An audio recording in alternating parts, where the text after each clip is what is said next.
Welcome back. At least $1.7 million have been lost to scams involving shell investment applications since October last year. Now, police say at least 20 such cases have been reported. One victim had invested nearly $400,000 into one such fraudulent app. Ms. Lim, not her real name, was invited to join a WhatsApp investment group of around 80 people. An avid investor, Ms. Lim downloaded an app recommended by a group member.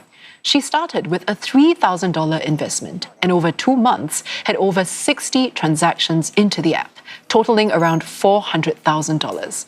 But when she tried withdrawing her profits, she was denied access unless she paid a tax fee of $150,000.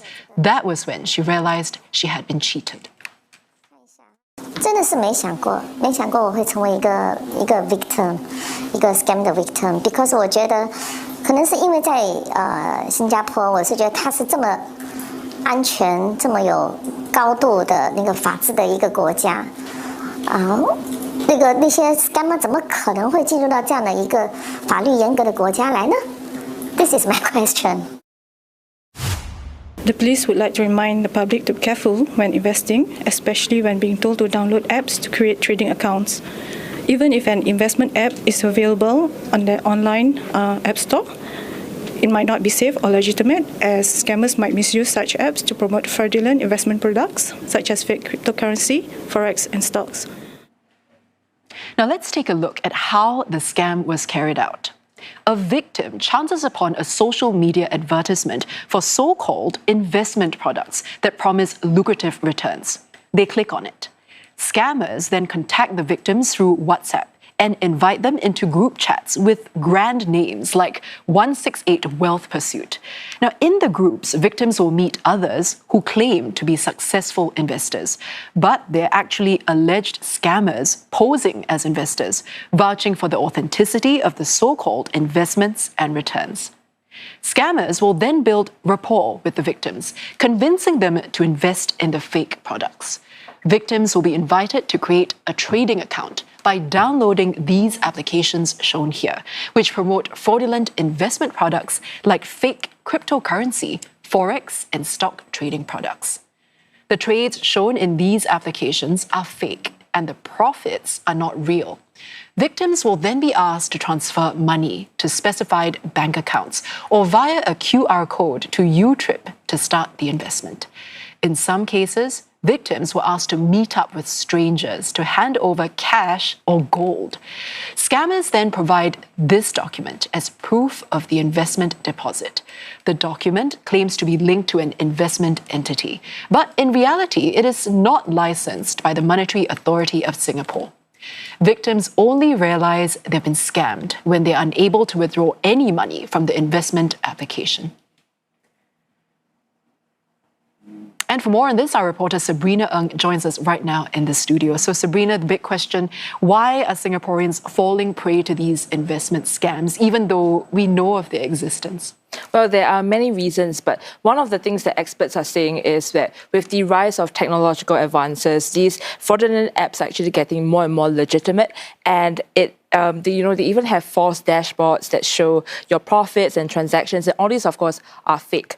And when they are downloaded from the so-called official app stores, this further adds to their legitimacy, which is what a lot of these victims often fall prey to. And these scammers are also, they are very in the know-how. They know exactly how to build relationships with these victims. So in the case of Ms. Lim, as we just heard, what the scammers did was they would send her private messages. They would wish her, good morning, good night. They would even try to send her gifts to her homes, and they would send into the WhatsApp group, photos of themselves, doing charity work, out volunteering. So it really builds up this facade that they are real, legitimate people who, are not scammers and who are just, investors just like her. And of course, they will also show these supposed proof in the WhatsApp groups of their, grand returns. Invest this much, you will get this much back. And of course, all these are actually fake, right? None of it is real. Something that Ms. Lim also said that she felt more trustworthy of this WhatsApp group was because many of the numbers, the mobile numbers in the group, started with the area code of 65, which indicates that, these are either Singaporeans or they're based in Singapore. Unlike of what we know, think of scammers, a lot of them are based overseas.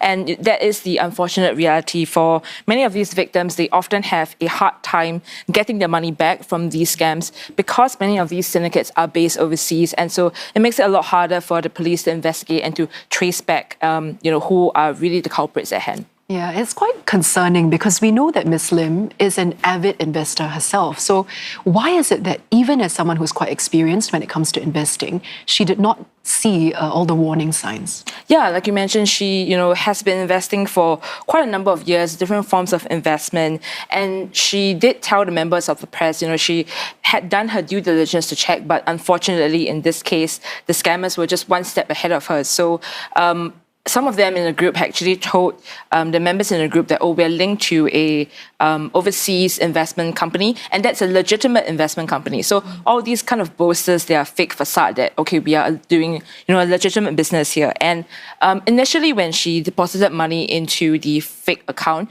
she was able to take back a little bit of it at a time. So maybe $100, $200, nothing more than $1,800. That was the most that she ever got back. But eventually when she did make her police report, she felt that the group was they kind of didn't know initially, but when she went silent for a while, what was really scary was that the number of people in the group went from 80 members to 18 members. And shortly after that, she was contacted by someone in the group who said that, hey, I feel like this group is a scam, let's make a police report together, kind of trying to trap her in and trying to suss out if she had made a police report as well.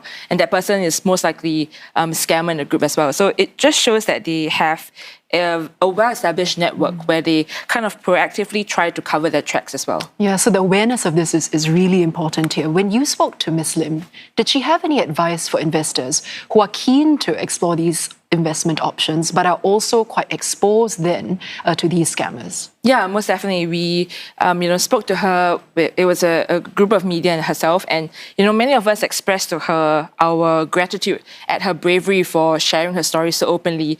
And she really said that it is a very painful story to tell. And when she first found out that she was scammed, it took a long time for her to kind of get out of it. But she realized that, in order for the scammers to not win again, she has to come out and tell her story and make sure that more people don't fall victim to scams like her.